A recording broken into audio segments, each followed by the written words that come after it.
ಇದು ಪಾಕಿಸ್ತಾನ್ ಬಾರ್ಡರ್ ತನಕ ಎಂಟ್ರಿ ಕೊಟ್ಟಿದ್ದೀವಿ. ಅದೆಲ್ಲ ಕಷ್ಟ ಬಂದಿದ್ದು. ಇದೆಲ್ಲ ಯಾವ ಕಷ್ಟ ಸರ್ ಇದು ಅಂತ? ಯಾರಾದ್ರಿಗೂ ಕೆಪಾಸಿಟಿ ಇದ್ರೆ ಮಾತ್ರ ಇದ್ರ ಒಳಗಡೆ ಬರ್ಬೇಕು. ಇಲ್ಲ ನನಗೇನಿಲ್ಲ, ನನ್ನ ಅರೆಸೇನಾ ಪಡೆಯಲ್ಲಿ 28 ವರ್ಷ ನಾನು ಸರ್ವಿಸ್ ಮಾಡಿದ್ದೀನಿ. ಈಗ ನನಗನ್ನಿಸ್ತದೆ 3.5 ಟನ್ನು 4 ಟನ್ ತನಕ ಬರ್ಬೋದು. ಅವಾಗಿಂದಾನೇ ಶುರುವಾಯ್ತು. ಇದೇನು ನೋಡೋಣ, ಈ ಬೆಳೆಯೋಣ ನಮ್ಮ ಕಡೆ ಹೋಗ್ಬಿಟ್ಟು. ನಾನು ಇದು 36 ಕಾಯಿಲೆಗಳಿಗೆ ಇದು ಬೆಸ್ಟ್ ಅಂತ ಹೇಳ್ತಾ ಇದ್ದಾರೆ. 25 ದಿವಸಕ್ಕೆ ಆನ್ ಆಗ್ಬಿಡ್ತದೆ. ನಾವು ಭತ್ತ ಬಿಟ್ಬಿಟ್ಟು ಎಂತಾದ್ರೂ ಬೆಳಿಬಹುದು. ಇನ್ನ ಬೇರೊಬ್ರು ರೈತರು ಇದ್ರಲ್ಲಿ ಬರ್ಲಿ, ಅವ್ರಿಗೆ ಒಂದು 3 ಕಾಸು ಸಿಗ್ಲಿ. ನಾನು ತಗೊಂಡ್ ಬಂದು ನಾನು ಏನಾದ್ರು ಲಾಸ್ ಆಗ್ತೀನಿ ಅಂದ್ರೆ ತುಂಬಾ ಭಯ ಆಯ್ತು. ಮನಸ್ಸಿದ್ರೆ ಏನ್ ಬೇಕಾದ್ರೂ ಮಾಡ್ಬೋದು ಸರ್. ಇದ್ರ ಬಗ್ಗೆ ನನಗೇನು ಗೊತ್ತಿಲ್ಲ, ನನಗೆ ಜೀರ ಗೊತ್ತಿತ್ತು. ನನ್ನ ಜೀವನ ಇರೋ ತನಕ ನಾನು ತೋಟ ಬಿಡುವುದಿಲ್ಲ. ನಮ್ಮ ಬೆನ್ನೆಲುಬು, ನಮ್ಮ ಜೀವನ ಸಾಥಿ, ನನಗೆ ಜೀವನಕ್ಕೆ, ನನ್ನ ಜೀವನ ಉದ್ದಕ್ಕೂ ನನಗೆ ಜೊತೆ ಕೊಡೋರು ನಮ್ಮ ಮಿಸ್ಸಸ್, ನಮ್ಮ ಧರ್ಮಪತ್ನಿ ವಿಜಯಲಕ್ಷ್ಮಿ ಅಂದ್ಬಿಟ್ಟು. ಒಂದು ಸ್ವಾಭಿಮಾನ, ಒಬ್ರ ಹತ್ರ ಹೋಗ್ದಿರಾ ನಮ್ ಕಷ್ಟಕ್ಕೆ ನಾವು ದುಡಿತಾ ಇದ್ದೀರಿ. ನಮ್ಮ ಮುಲ್ಬಾಲ್ ನಗರದಲ್ಲಿ ಕಾಲೇಜ್ ಪಕ್ಕದಲ್ಲಿ ಡ್ರ್ಯಾಗನ್ ಫ್ರೂಟ್ಸ್ ತಂದು ಮಾರ್ತಾ ಇದ್ರಿ. ಹೌದು. ಅವಾಗ ನಮಗೂ ನಿಮ್ಗೂ ಭೇಟಿ ಆಯ್ತು. ಹೌದು, ಆಯ್ತು. ಅಲ್ಲಿ ಕೇಳಿದ್ವಿ ಯಾವ ಊರು ಅಂತ ಕೇಳಿದ್ವಿ. ಹೌದು. ನೀವು ಈ ತರ ಬ್ಯಾಟ್ನೂರು ಅಂತ ಹೇಳಿದ್ವಿ. ಹೌದು. ನಮ್ಗೆ ಸಂತೋಷ ಆಯ್ತು. ಹೌದು. ಅರೆ ನಮ್ಮೂರವರೇ ಇಲ್ಲಿ ಬೆಳೆ ಬೆಳೀತಾ ಇದಾರೆ. ನೀ ಎಲ್ಲೋ ನಾವು ಬೆಂಗಳೂರಿಗೆ ಹೋಗ್ಬೇಕು, ಆಪ್ಕಮ್ಸ್ಗೆ ಹೋಗ್ಬೇಕು, ಎಲ್ಲೆಲ್ಲ ಹೋಗ್ಬೇಕು, ತಗೋಬೇಕಂದ್ರೆ ಸಂತೋಷ ಆಯ್ತು. ನಮ್ಗೇನಂದ್ರೆ ಏನೋ ಸತ್ತ ಒಂದು ಜಾಗ ಬಂದು ವಿಸಿಟ್ ಮಾಡೋಣ, ಪ್ಲೇಸ್ ಎಲ್ಲಿ ಬೆಳಿತಾರ ಏನು ವಿಸಿಟ್ ಮಾಡೋಣ ಬಂದಿದ್ವಿ. ತುಂಬಾ ಸಂತೋಷ ನಿಮ್ಗೆ. ತಮ್ಮ ಹೆಸರು ಸರ್? ರಾಮಾಂಜುಲು ಅಂದ್ಬಿಟ್ಟು. ಯಾವ ಊರು ಸರ್ ಇದು? ರಾಮಾಂಜುಲು, ಬ್ಯಾಟ್ನೂರ್ ವಿಲೇಜ್, ಮುಷ್ಟೂರ್ ಪಂಚಾಯತಿ, ಮುಲ್ಬಾಲ್ ತಾಲೂಕು, ಕೋಲಾರ ಡಿಸ್ಟಿಕ್, ಕರ್ನಾಟಕ. ಸರ್ ಈಗ ಮೊದಲಿಗೆ ಈ ಡ್ರ್ಯಾಗನ್ ಫ್ರೂಟ್ಸ್ ಅನ್ನೋದು ನಿಮ್ಗೆ ಹೆಂಗ್ ಪರಿಚಯ ಆಯ್ತು ಸರ್? ನನಗೇನಿಲ್ಲ, ನನ್ನ ಅರೆಸೇನಾ ಪಡೆಯಲ್ಲಿ 28 ವರ್ಷ ನಾನು ಸರ್ವಿಸ್ ಮಾಡಿದ್ದೀನಿ. ನನಗೆ 2019ರಲ್ಲಿ ನಾನು ಮೆಸ್ಸಲ್ಲಿ ಊಟ ಮಾಡಬೇಕಾದ್ರೆ ನನಗೆ ಮೆಸ್ಸಲ್ಲಿ ಒಂದು ಹಣ್ಣು ಕೊಟ್ಟರು ರಾತ್ರಿ ಊಟದ ಜೊತೆಯಲ್ಲಿ. ನನಗೆ ಆವಾಗ ನೋಡಿದ ತಕ್ಷಣ ನನಗೆ ಆಶ್ಚರ್ಯ ಆಯ್ತು. ಇದು ನಾನು ಯಾವತ್ತೂ ನೋಡೇ ಇಲ್ಲ. ಅದು ಅಷ್ಟು ತನಕ ನನ್ನ ಲೈಫಲ್ಲಿ ಯಾವತ್ತೂ ನೋಡಿಲ್ಲ. ಇದೇನು ಹಣ್ಣು, ಯಾವ ಹಣ್ಣು? ಹಂಗೆ ಕೇಳ್ಕೊಂಡು ನನಗೆ ಇದ್ರ ಬಗ್ಗೆ ಗೊತ್ತಾಯ್ತು, ಡ್ರ್ಯಾಗನ್ ಫ್ರೂಟ್ ಅಂದ್ಬಿಟ್ಟು. ನನಗೆ ಅವಾಗಿಂದಾನೇ ಶುರುವಾಯಿತು. ಇದೇನು ನೋಡೋಣ, ಈ ಬೆಳೆಯೋಣ, ನಮ್ಮ ಕಡೆ ಹೋಗ್ಬಿಟ್ಟು ನಾನು ಬೆಳೆಯೋಣ ಅಂದ್ಬಿಟ್ಟು ಅದನ್ನು ಸ್ವಲ್ಪ ಚರ್ಚ್ ಮಾಡಿದೆ. ನಾನು ಹೈದರಾಬಾದಲ್ಲಿ ಪೋಸ್ಟಿಂಗ್ ಆಗಿತ್ತು ನನಗೆ. ಅಲ್ಲಿ ಒಂದು 2-3 ತೋಟಕ್ಕೆ ಹೋದೆ, ವಿಸಿಟ್ ಮಾಡಿದೆ, ಕೇಳಿದೆ ಅವ್ರಿಗೆ. ಆಗ ನನಗೆ ಇದಾಯಿತು, ನಾನು ಬೆಳಿಬೇಕು ಅಂದ್ಬಿಟ್ಟು ಅಲ್ಲಿಂದ ನಾನು ಸೀಡ್ ತೊಗೊಂಡು ಬಂದು ಸ್ಟಾರ್ಟ್ ಮಾಡಿದ್ದು. ಅವಾಗ ಎಷ್ಟು ಗಿಡ ಹಾಕಿದ್ರಿ? 2200 ಗಿಡ ಇದೆ ಇದರಲ್ಲಿ ಹಾಕಿರೋದು. ಈಗ ಎಷ್ಟು ವರ್ಷ ಆಯ್ತು ಹಾಕಿ? 2ನೇ ವರ್ಷ ನಡೀತಾ ಇದೆ ಇದು. ಎಷ್ಟು ಬೆಳೆ ಬಂದಿದೆ ಸರ್ ಇದುವರೆಗೂ?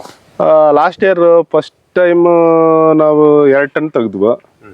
ಈಗ ನನಗನ್ನಿಸ್ತದೆ 3.5 ಟನ್ನು 4 ಟನ್ ತನಕ ಬರ್ಬೋದು. ಥರ್ಡ್ ಇಯರಿಂದ ಜಾಸ್ತಿ ಬರ್ತದೆ. ಥರ್ಡ್ ಇಯರಿಂದ ನಮಗೆ 8ರಿಂದ 12 ತನಕ ಬರ್ತದೆ. ಇದರ ವಿಶೇಷತೆ ಏನು ಸರ್? ವಿಶೇಷ ಅಂದರೆ ನನಗೆ ತಿಳಿದ ಪ್ರಕಾರ ಇದು 36 ಕಾಯಿಲೆಗಳಿಗೆ ಇದು ಬೆಸ್ಟ್ ಅಂತ ಹೇಳ್ತಾ ಇದ್ದಾರೆ. ಜಾಸ್ತಿ ಅಂದರೆ ಶುಗರು, ಆಸ್ಮಾ, ಇದು ಸ್ಕಿನ್ ಪ್ರಾಬ್ಲಮ್ಸ್, ಏನಾದರೂ ಸ್ಕಿನ್ ಪ್ರಾಬ್ಲಮ್ ಇದ್ರೂ ಅದಕ್ಕೂ. ನೆಕ್ಸ್ಟು ಆಸ್ಮಾದವ್ರಿಗೆ ತುಂಬ ಒಳ್ಳೆಯದು, ಶುಗರ್ ಅವ್ರಿಗೆ ತುಂಬ ಒಳ್ಳೆಯದು, BP ಇದ್ದವ್ರಿಗೆ ತುಂಬ ಒಳ್ಳೆಯದು. ಹೆಣ್ಮಕ್ಳಿಗೆ ಯಾರೇ ಆಗಲಿ ಮಂತ್ಲಿ ಪ್ರಾಬ್ಲಮ್ ಯಾರಿಗಿದೆ, ಮಂತ್ಲಿ ಪ್ರಾಬ್ಲಮ್ ಅಪ್ ಡೌನ್ ಆಗ್ತಾ ಇರ್ತದೆ ಅವ್ರಿಗೆ, ಮಂತ್ಲಿ 10 ದಿವಸ 15 ದಿವಸ ಆದಮೇಲೆ ಆ ಥರ ಆದವ್ರಿಗೆ ಮಾತ್ರ ಇದು ತುಂಬ ಅಂದರೆ ತುಂಬ ಅನುಕೂಲ. ಕರೆಕ್ಟ್ ಟೈಮಿಗೆ ತೊಗೊಂಡು ಬರ್ತದೆ. ಇದು ಈ ಅನ್ನ ಏನಾದರೂ ಯೂಸ್ ಮಾಡ್ತಾ ಇದ್ದಾರೆ ರೆಗ್ಯುಲರ್ ಆಗಿ, ಅವರಿಗೆ ಕರೆಕ್ಟ್ ಟೈಮಿಗೆ ಕರೆಕ್ಟ್ ಡೇಟಿಗೆ ಅವರಿಗೆ ಮಂತ್ಲಿ ಆಗ್ತದೆ. ಎಕ್ಸಾಂಪಲ್ ನಾನೇ ಸರ್, ನಾನು ತಗೊಂಡೋಗಿದ್ದೆ, ನಮ್ಮ ಮನೇಲಿ ಸ್ವಲ್ಪ ಪ್ರಾಬ್ಲಮ್ ಇತ್ತು, ಈಗ ಶುರುವಾಗಿದೆ. ಇದು ನಾನು ಯಾಕೆ ಹೇಳ್ತಾ ಇದ್ದೀನಿ ಅಂದರೆ, ನಮ್ಮ ಮಗಳದೇ ಸ್ವಲ್ಪ ಪ್ರಾಬ್ಲಮ್ ಇತ್ತು. ಆ ಅಮ್ಮ ಈ ಹಣ್ಣು ತಿನ್ನೋದ್ರಿಂದ ಸ್ಟಾರ್ಟ್ ಆದಮೇಲೆ ಅಮ್ಮನಿಗೆ ಕರೆಕ್ಟಾಗಿ ಸರೋಗಿದೆ. ಈಗ ಆ ಥರ ತುಂಬ ಬೆನಿಫಿಟ್ಸ್ ಇದೆ ಇದರಲ್ಲಿ. ತುಂಬ ಬೆನಿಫಿಟ್ಸ್ ಇದೆ. ಆರೋಗ್ಯ ಪ್ರಕಾರ ನೋಡಿದ್ರೆ ತುಂಬ ಒಳ್ಳೇದಂತ ಕಾಣ್ತದೆ. ಈಗ ಮೊದಲನೇ ಬೆಳೆ ಎಷ್ಟು ದಿನಕ್ಕಾಗುತ್ತೆ, ಎಷ್ಟು ವರ್ಷಕ್ಕಾಗುತ್ತೆ, ಹೆಂಗೆ? ಇದು ಕರೆಕ್ಟಾಗಿ 12 ತಿಂಗಳಿಗೆ ಬಂದ್ಬಿಡ್ತದೆ ಸರ್. 12 ತಿಂಗಳಿಗೆ ಬಂದ್ಬಿಡ್ತದೆ. ಮೇಲ್ ಫ್ಲವರಿಂಗ್ ಸ್ಟಾರ್ಟ್ ಆಗ್ತದೆ, ನವಂಬರ್ ಲಾಸ್ಟ್ ತನಕ ಇರ್ತದೆ. ಈ ಸರ್ಕಲ್ಲು ಇದು ಇಲ್ಲಿ ನೋಡಿ, ಇದು ಹೂವು ಸ್ಟಾರ್ಟ್ ಆಗಿದೆ. ಇದು 20 ದಿವಸ ಇರ್ತದೆ, 25 ದಿವಸ ಹಣ್ಣಾಗ್ಬಿಡ್ತದೆ. ಇದು 25 ದಿವಸಕ್ಕೆ ಹಣ್ಣಾಗ್ಬಿಡ್ತದೆ. ಹಾಗಂದ್ರೆ ಈಗಿನ ಪರಿಸ್ಥಿತಿ ಅಂದ್ರೆ ಈಗ ಆಗಸ್ಟ್ ಅಂದ್ರೆ ಈಗ ಎಷ್ಟು ಹಬ್ಬಕ್ಕೆ ಬಂದ್ಬಿಡ್ತದೆ. ಹಬ್ಬಕ್ಕೆ ನೆಕ್ಸ್ಟ್ ಈ ಗಣೇಶನ ಹಬ್ಬಕ್ಕೆ ಇಲ್ಲಿ ನೋಡಿ, ಇಲ್ಲಿ ಗಣೇಶನ ಹಬ್ಬಕ್ಕೆ ಬರುವುದು ಈ ನೋಡಿ, ಇದೆಲ್ಲ ಗಣೇಶನ ಹಬ್ಬಕ್ಕೆ ಬರುವುದೇ ಇದು ಇವೆಲ್ಲ. ಅಂದ್ರೆ ಗಣೇಶನ ಹಬ್ಬಕ್ಕೆ ಹಣ್ಣಾಗುತ್ತೆ. ಹಣ್ಣಾಗ್ತದೆ. ಈ ಗಣೇಶನ ಹಬ್ಬಕ್ಕೆ ಹಣ್ಣಾಗ್ಬಿಡ್ತದೆ. ಇದೆಲ್ಲ ಬಂದಿದೆ ಅಲ್ಲ, ಇದು ಕಂಪ್ಲೀಟ್ ಇದು ಗಣೇಶನ ಹಬ್ಬಕ್ಕೆ ಬರೋದು. ಈಗ ಇದು ಹೂ ಆಗಿದೆ, ಇದು ರಾತ್ರಿಗೆ ಹೂ ಬಿಡ್ತದೆ, ಹೂ ಅರಳ್ತಾ ಇದೆ. ಇದು ಸ್ವಲ್ಪ ಲೇಟ್ ಆಗ್ತದೆ. ಇದು 25 ದಿವಸ ಆಗ್ತದೆ. ಇದು ಹಣ್ಣಾಗ್ಬೇಕಾದ್ರೆ ಇಂದು 25 ದಿವಸ ಆಗ್ಬೇಕು. ಸರಿ, ಈಗ ಬೆಳೆ ಎಷ್ಟು ವರ್ಷ ಬೆಳಿಬೋದು ನಿಮ್ಮ ಪ್ರಕಾರ? ಇದು ನಾವು ಅಲ್ಲಿ ಇದು ಗಿಡ ತಗೊಂಡಾಗ ಅವ್ರು ಹೇಳಿದ ಪ್ರಕಾರ ಇದು 30-35 ವರ್ಷ ತನಕ ಇರ್ತದೆ. ಇದು 35 ವರ್ಷ ತನಕ ಇದು ಬೆಳೆ ತೆಗಿಬೋದು. ಈಗ ಈ ಸ್ಟಾರ್ಟಿಂಗ್ ನೀವು ಬೆಳೆ ಬೆಳೆಯುವಾಗ ಹಿಂಗದು ಬೆಳೀತದ ಇಲ್ವೋ ನನಗೆ ನಿಜವಾಗ್ಲೂ ನನಗೆ ತುಂಬಾ ಭಯ ಇತ್ತು. ನಾವ್ ಇಷ್ಟೆಲ್ಲ ದುಡ್ಡು ಹಾಕ್ತಾ ಇದ್ದೀವಲ್ಲ, ಇದು ಬರ್ತದ ನಮ್ ಜಮೀನಲ್ಲಿ ಬರೋದಿಲ್ವಾ ಅದೊಂದು ಟೆನ್ಷನ್. ನಾವ್ ಹೆಂಗ್ ತೆಗಿದಪ್ಪ, ಹೆಂಗೆ ನಾಟು ಮಾಡಿ ಹಿಂಗೆ ಇದಕ್ಕೆ ನೀರಕ್ಕೆ ಹೆಂಗ್ ಕೊಡ್ಬೇಕು ಏನು ಅದ್ರ ಬಗ್ಗೆನೇ ಗೊತ್ತಿಲ್ಲ. ಆದ್ರೆ ನಮ್ಗೆ ಎಲ್ಲಿ ಗಿಡ ತಗೊಂಡು ಬಂದಿದ್ವೋ ಅಲ್ಲಿ ಒಳ್ಳೆ ಗೈಡೆನ್ಸ್ ಸಿಕ್ತು ನಮ್ಗೆ. ಅವ್ರು ಹೇಳಿದ ಪ್ರಕಾರನೇ ನಾವು ಮಾಡ್ಕೊಂಡು ಬಂದ್ವು. ಈಗ ಈ ತರ ಒಳ್ಳೆ ಬೆಳೆ ಬಂದಿದೆ ಅಂದ್ಬಿಟ್ಟು ನನಗೆ ಅನಿಸ್ತದೆ. ಈಗ ವರ್ಷಕ್ಕೂ ಅವಧಿಗೂ ಬೆಳೆ ಜಾಸ್ತಿ ಬೆಳೆ ಜಾಸ್ತಿ ಆಗ್ತದೆ. ಈಗ 3rd ಇಯರ್ ಇಂದ ಜಾಸ್ತಿ ಬರ್ತದೆ. 3rd ಇಯರ್ ಇಂದ ನಮ್ಗೆ 6 ಟನ್ನಿಂದ 12 ಟನ್ ತನಕ ನಮ್ಗೆ 3rd ಇಯರ್ ಸಿಗ್ತದೆ. ಇದಕ್ಕೆ ಖರ್ಚು ಅಂದ್ರೆ ಒಂದು ಟೈಮ್ ಇನ್ವೆಸ್ಟ್ಮೆಂಟ್ ಇದು. ನನಗೆ 7 ಲಕ್ಷ ಖರ್ಚು ಬಂತು. ಟೋಟಲ್ ಎಷ್ಟಿದೆ ಸರ್ ಇದು? ಟೋಟಲ್ 1 ಎಕರೆ ಮೇಲೆ ಇದೆ. 7 ಲಕ್ಷ ಖರ್ಚು ಬಂತು. ಮತ್ತೆ ಇದಕ್ಕೆ ಔಷಧಿ ಏನು ಜಾಸ್ತಿ ಇಲ್ಲ. ಗೊಬ್ಬರ, ನೆಕ್ಸ್ಟ್ ಬೇವಣಿ ಹಿಂಡಿ ಅಷ್ಟೇ. ಇನ್ನು ಇದು ಏನು ಕೆಮಿಕಲ್ ಕೆಮಿಕಲ್ 0% ಇದು. ಕೆಮಿಕಲ್ ಏನು ಹಾಕಲ್ಲ. ಏನು ನಾನು ಇಷ್ಟ ತನಕ ನಾನು ಯಾವುದೇ ಕೆಮಿಕಲ್ ಯೂಸ್ ಮಾಡಿಲ್ಲ. ಇವಾಗ ಇದು ಹತ್ರ ಒಂದು 2 ಎಕರೆ ಹಾಕಿದಿರಲ್ಲ, ಇದ್ರ ಸೆಂಟ್ರಲ್ಲಿ ಬೇರೆ ಬೆಳೆಗಳು ಬೆಳಿಬೋದು. ಆರಾಮಾಗಿ ಬೇರೆ ಬೆಳೆ ಬೆಳಿಬೋದು. ಹೂವು ಆಗ್ಬೋದು. ನಾವು ಭತ್ತ ಬಿಟ್ಬಿಟ್ಟು ಎಂತಾದ್ರೂ ಬೆಳಿಬೋದು. ಆದ್ರೆ ಚಿಕ್ಕ ಬೆಳೆ ಇರ್ಬೇಕು, ಹೈಟ್ ಇರಬಾರ್ದು. ಕೆಮಿಕಲ್ಸ್ ಯೂಸ್ ಮಾಡಬಾರ್ದು. ಇಲ್ಲ ಕೆಮಿಕಲ್ ಏನು ಇಲ್ಲ ಸರ್ ಇದರಲ್ಲಿ. ನನ್ನ ತೋಟದಲ್ಲಿ ಕೆಮಿಕಲ್ 0 ಇಲ್ಲಿ. ನಾನೇನು ಬೇರೆ ಬೆಳೆಗಳು ಹಾಕ್ತಾರೆ ಕೆಮಿಕಲ್ ಯೂಸ್ ಮಾಡ್ತಾರೆ. ಟೊಮೊಟೊ ಅಂತೆಲ್ಲ ಹಾಕ್ತೇವೆ, ಅದೆಲ್ಲ ಹಾಕಂಗಿಲ್ಲ. ಇಲ್ಲ ಅದೆಲ್ಲ ಹಾಕಂಗಿಲ್ಲ. ನ್ಯಾಚುರಲ್ ಆರ್ಗಾನಿಕ್ ಅಲ್ಲೇ ಎಲ್ಲ ಕಂಪ್ಲೀಟ್. ಆರ್ಗಾನಿಕ್ ಅಲ್ಲಿ ಮಾಡ್ತಕ್ಕಂತ ಬೆಳೆಗಳೇ ಹಾಕೊಂಡು ಆರಾಮಾಗಿ ಮಾಡ್ಬೋದು. ಈಗ ಫಾರ್ ಎಕ್ಸಾಂಪಲ್ ಇಲ್ಲ ಹುಲ್ಲೆಲ್ಲ ಬಂದಿದೆ, ಈಗ ಹಸುಗಳೆಲ್ಲ ಇದು ಮಾಡ್ಬೋದಾ? ಮಾಡ್ಬೋದು ಆರಾಮಾಗಿ. ಹಸುಗಳ ಎಮ್ಮೆ ಎಲ್ಲ ಇದೆಲ್ಲ ಹೋಗಲ್ಲ. ಈಗ ಹಸುಗಳೆಲ್ಲ ಇದು ಇದೆಲ್ಲ ಮುಟ್ಟೋದಿಲ್ಲ. ಇದೇನು ಗಿಡಕ್ಕೆ ಏನೂ ಇಲ್ಲ. ಆರಾಮಾಗಿ ಆರಾಮಾಗಿ ಮೇಯ್ಸ್ಕೊಂಡು ಹೋಗ್ಬೋದು. ಒಂದು 10 ಕುರಿಗಳು ಆಗ್ಬಿಟ್ರು ಆರಾಮಾಗಿ ಆದಷ್ಟು ಅದು ಮೇಯ್ಕೊಂಡು ಹೋಗ್ತಾ ಇರ್ತದೆ. ಆರಾಮಾಗಿ ಕುರಿಗಳು ಮೇಯ್ಸ್ಕೊಂಡು ಹೋಗ್ಬೋದು. ಹಂಗೆ ಸೆಂಟ್ರಲ್ಲಿ ಬೇಕಾದ್ರೆ ಸೆಂಟ್ರಲ್ಲಿ ನೀವು ಏನು ಮಾಡದೇ ಇದ್ರ ಕುರಿಗಳು ಬಿಟ್ಬಿಟ್ಟು ಒಂದು 10 ಕುರಿಗಳನ್ನೆಲ್ಲ ರೆಡಿ ಮಾಡ್ಕೊಂಡ್ಬಿಟ್ಟು ಆರಾಮಾಗಿ ರೆಡಿ ಆಗ್ಬಹುದು. ಹಸುಗಳನ್ನ ಒಂದು 4-5 ಬಿಟ್ಬಿಡ್ಬೋದು, ಏನ್ ಪ್ರಾಬ್ಲಮೇ ಇಲ್ಲ. ಸೆಂಟ್ರಲ್ಲಿ ಆರಾಮಾಗಿ ನಮ್ಗೆ ಪ್ಲೇಸಸ್ ಇದೆ. ಹೂವು ಆರಾಮಾಗಿ ಬೆಳಿಬಹುದು. ಇದ್ರಲ್ಲಿ ನಮ್ಗೆ ಪ್ಲಾನ್ ಇದೆ, ಹೂವು ಹಾಕೋಣ ಅಂದ್ಬಿಟ್ಟು ಸೆಂಟ್ರಲ್ಲಿ. ಈಗ ಸ್ಟಾರ್ಟಿಂಗು ಬೆಳೆ ಹಾಕ್ತಿರಲ್ಲ, ಸ್ಟಾರ್ಟಿಂಗ್ ಅಲ್ಲ ಈ ಬೆಳೆ ನಿಮ್ಗೆ ಎಲ್ಲಿ ಸಿಕ್ಕತ್ತೆ? ಬೀಜ ಹಾಕ್ತಾರ ಹೆಂಗೆ? ಯಾವುದು ಇದು? ಇಲ್ಲ ಸರ್, ಇದು ಬೀಜ ಇಲ್ಲ, ಇದು ನರ್ಸರಿಯಿಂದ ಬರುದು. ಅಲ್ಲಿ ತೋಟದಲ್ಲಿ ಅವ್ರು ನರ್ಸರಿ ಮಾಡಿದ್ದಾರೆ. ನಾನು ಬಂದು ಹೈದರಾಬಾದ್ ಪಕ್ಕದಲ್ಲಿ ಒಂದು ಏನೋ ಗೊತ್ತಿಲ್ಲ ಹೆಸರು ಅದ್ರದ್ದು, ಅದು ಮರ್ತೋಗಿದ್ದೀನಿ. ಅಲ್ಲಿ ಹೋಗ್ಬಿಟ್ಟು ನಾನು ತಗೊಂಡ್ ಬಂದಿದ್ದೆ. ಅಲ್ಲಿ ತಗೊಂಡ್ಬಂದಿದ್ದೆ. ಅದೇ ತೆಲಂಗಾಣದಿಂದ ನಾನು ತರಿಸಿದ್ದ ಗಿಡಗಳು. ನಾನೇ ಖುದ್ದೋಗ್ಬಿಟ್ಟು ನಾನೇ ಅಲ್ಲೇ 80 ರೂಪಾಯಿ ಒಂದು ಗಿಡ ಬಂದು ಅಲ್ಲಿಂದ ತಗೊಂಡ್ ಬರೋದಕ್ಕೆ 18,000 ರೂಪಾಯಿ ಟ್ರಾನ್ಸ್ಪೋರ್ಟ್ ಚಾರ್ಜ್ ಅಲ್ಲಿಂದ. ಈಗ ಇಲ್ಲಿ ಈ ಕಡೆ ಸಿಗ್ತದ. ಈಗ ನೆಕ್ಸ್ಟ್ ಇಯರ್ ಇಂದ ನಾನು ನರ್ಸರಿ ಸ್ಟಾರ್ಟ್ ಮಾಡ್ತಾ ಇದ್ದೀನಿ. ಈಗ ನೀವೇ ಇಲ್ಲಿ ನಾನೇ ಅಂದ್ರೆ ಡ್ರ್ಯಾಗನ್ ಫ್ರೂಟ್ ನರ್ಸರಿ ನಾನೇ ಸ್ಟಾರ್ಟ್ ಮಾಡ್ತಾ ಇದ್ದೀನಿ ಇಲ್ಲೇ. ಸರ್, ಈಗ ಇಲ್ಲಿ ನರ್ಸರಿ ಮಾಡ್ತೀರಂತ ಅನ್ಕೊಂಡಿದ್ದೀರಲ್ಲ, ಏನ್ ಉದ್ದೇಶ ಸರ್? ಸರ್, ಇದ್ರ ಉದ್ದೇಶ ಏನಂದ್ರೆ ನಂತರನು ಇನ್ನ ಬೇರೊಬ್ರು ರೈತರು ಇದ್ರಲ್ಲಿ ಬರ್ಲಿ, ಅವ್ರಿಗೆ ಒಂದು 3 ಕಾಸು ಸಿಗ್ಲಿ ಅಂದ್ಬಿಟ್ಟು ನಾನೇ ನರ್ಸರಿ ನಾನು ಸ್ಟಾರ್ಟ್ ಮಾಡ್ಬಿಟ್ಟು ನಾನು ತಗೊಂಡ್ ಬಂದಿರುವ ರೇಟ್ದಲ್ಲಿ ಕೊಡ್ದಿರಾ ನನ್ನ ರೇಟ್ರಲ್ಲಿ ನಾನು ರೈತರಿಗೆ ಅನುಕೂಲ ಆಗ್ಬಿಡ್ಲಿ ಅಂದ್ಬಿಟ್ಟು ನಾನು ಸ್ವಲ್ಪ ಕಮ್ಮಿ ರೇಟ್ ಮಾಡಿಕೊಂಡು ನರ್ಸರಿ ಸ್ಟಾರ್ಟ್ ಮಾಡಿಬಿಟ್ಟು ಜನಗಳಿಗೆ ಕೊಡೋಣ ಅಂದ್ಬಿಟ್ಟು ನನ್ನ ಉದ್ದೇಶ. ಇವಾಗ ನೀವು ಇಲ್ಲಿ ಮಾಡಿದಿರಲ್ಲ, ಈ ಬಳಿ ನಮ್ಮ ಈ ಭಾಗದ ರೈತರು ಯಾರಾದ್ರೂ ಬಂದು ನೋಡಿ ತುಂಬಾ ಜನ ಬರ್ತಾ ಇದ್ದಾರೆ ಸರ್. ಇಲ್ಲಿ ಕಾರ್ಗಳೆಲ್ಲ ನಿಂತ್ಬಿಟ್ಟು ತೋಟ ಒಳಗಡೆ ಬಂದು ಫೋಟೋಗಳೆಲ್ಲ ತಗೊಂಡೋಗ್ತಾರೆ. ನೆಕ್ಸ್ಟ್ ಇದು ನರ್ಸರಿ ಕೇಳ್ತಾ ಇದ್ದಾರೆ, ಗಿಡಗಳು ಕೇಳ್ತಾ ಇದ್ದಾರೆ, ಆಲ್ರೆಡಿ ಗಿಡಗಳು ಕೇಳ್ತಾ ಇದ್ದಾರೆ. ಈಗ ಸದ್ಯಕ್ಕೆ ಬೇಕಂದ್ರೆ ಎಲ್ಲಿ ಸಿಗ್ತದೆ ಗಿಡಗಳು? ಈಗ ಸದ್ಯಕ್ಕೆ ಈ ತೋಟದಲ್ಲಿ ಇಲ್ಲ ಸರ್. ಇಲ್ಲಿ ಇವಾಗ ಗಿಡ ಬೇಕಂದ್ರೆ ಇನ್ನು ಬೆಂಗಳೂರು ಸಿಗ್ತದೆ. ಬೆಂಗಳೂರು ಸಿಗ್ತದೆ. ನೆಕ್ಸ್ಟ್ ಹೈದರಾಬಾದ್. ಇವಾಗ ಫಸ್ಟ್ ತಳಿ ಹಾಕ್ತಿರಲ್ಲ, ತಳಿ ಹಾಕ್ದ್ಮೇಲೆ ಎಷ್ಟು ದಿನಕ್ಕೆ ಒಂದು ಫಸಲು ಬರುತ್ತೆ ಇದು ಸ್ಟಾರ್ಟಿಂಗ್ ಕರೆಕ್ಟ್ ಆಗಿ 8 ತಿಂಗಳಿಗೆಲ್ಲ ಬರ್ತದೆ. 8 ತಿಂಗಳು ಫ್ಲವರಿಂಗ್ ಸ್ಟಾರ್ಟ್ ಆಗ್ತದೆ. 8 ತಿಂಗಳಿಗೆ ಎಲ್ಲ ಫ್ಲವರಿಂಗ್ ಸ್ಟಾರ್ಟ್ ಆಗ್ತದೆ. ಅವಾಗ ನೀವು ಗಿಡ ಹಾಕ್ತಿರಲ್ಲ, ಅವಾಗ ಏನೇನು ಹಾಕ್ತೀರಾ? ಗಿಡ ಹಾಕುವಾಗ ನಾವು ದನದ ಗೊಬ್ಬರ, ಬೇವಿನ ಹಿಂಡಿ, ವೇಸ್ಟ್ ಡಿಕಂಪೋಸರ್ ನಾವು ಮಾಡಿಬಿಟ್ಟು ಖುದ್ದು ವೇಸ್ಟ್ ಡಿಕಂಪೋಸರ್ ಎಲ್ಲ ಹಾಕ್ಬಿಟ್ಟು ಮತ್ತೆ ಅದು ಮಣ್ಣಾಗ್ಬಿಟ್ಟು ಮುಚ್ಚಿಬಿಟ್ಟು ಇದು ಮಾಡ್ತೀವಿ. ಈಗ ಇಲ್ಲಿ ಹಾಕಿದಾರ, ಪೋಲ್ ಹಾಕಿದಾರ, ಅವಾಗ ಗಿಡ ಹಾಕಿರ್ತಾರ, ಅಲ್ಲಿ ಜಾಗ ಬಿಡ್ತೀರಾ? ಇಲ್ಲಿ ನೋಡಿ ಸರ್, ಇದು ಪೋಲ್, ಇದು ಗಿಡ 4 ಗಿಡ ಬರ್ತದೆ. 1 2 3 4 ಕಡೆನೂ 4 ಗಿಡ ಬರ್ತದೆ. ಫಸ್ಟ್ ಗಿಡ ನೆಟ್ಬಿಟ್ಟು ಮತ್ತೆ ಗೊಬ್ಬರ ಹಾಕ್ಬಿಟ್ಟು ಮತ್ತೆ ಮರಳಾಕಿ ಮತ್ತೆ ಗೊಬ್ಬರ ಹಾಕಿ ಎರಡು ಲೇಯರ್ ಅಲ್ಲಿ ನಾವು ಗೊಬ್ಬರ ಹಾಕಿದ್ವಿ. ಈಗ ಪೋಲ್ ಒಳಗೋಗಿದ್ಯಾ ಮೇಲೆ ನೀನು? ಈ ಪೋಲ್ 2.5 ಅಡಿ ಕೆಳಗಡೆ ಇದೆ. 2.5 ಅಡಿ ಕೆಳಗಡೆ ಹೋಗಿದೆ. 4.5 ಅಡಿ ಮೇಲ್ಗಡೆ ಇದೆ. ಇದ್ರದ್ದು ಮಾರ್ಕೆಟಿಂಗ್ ಯಾವ ರೀತಿ ಸರ್? ಮಾರ್ಕೆಟಿಂಗ್ ಹೇಳ್ಬೇಕಾದ್ರೆ ನಾವು ಖುದ್ದು ಮಾರ್ಕೆಟಿಂಗ್ ಮಾಡ್ಬೇಕು ಸರ್. ಇದ್ರಲ್ಲಿ ಬರ್ಬೇಕಾದ್ರೆ ಯಾರೇ ರೈತರಿಗೆ ನಾನು ಹೇಳೋದೊಂದೇ, ನೀವು ಖುದ್ದಾಗಿ ನೀವು ಮಾರ್ಕೆಟಿಂಗ್ ಮಾರ್ಕೆಟಿಂಗ್ ಮಾಡ್ಕೊಳ್ತೀನಿ, ನನ್ನಷ್ಟಿಗೆ ನಾನು ಸ್ವಂತ ನಾನು ಹೋಗ್ಬಿಟ್ಟು ಮಾರ್ತೀನಿ, ಹಣ್ಣುಗಳು ಬಜಾರಲ್ಲಿ ಇಟ್ಕೊಂಡಾದ್ರೂ ಮಾಡ್ತೀನಿ, ನಾನು ಹೈವಲ್ಲಾದ್ರೂ ಮಾರ್ತೀನಿ ಅಂತ ಯಾರಾದ್ರಿಗೂ ಕೆಪಾಸಿಟಿ ಇದ್ರೆ ಮಾತ್ರ ಇದ್ರ ಒಳಗಡೆ ಬರ್ಬೇಕು. ಇಲ್ಲ ಅಂದ್ರೆ ಬರಬೇಡಿ ದಯವಿಟ್ಟು. ಇದಕ್ಕೆ ಮಾರ್ಕೆಟಿಂಗ್ ವ್ಯವಸ್ಥೆ ಇಲ್ಲ.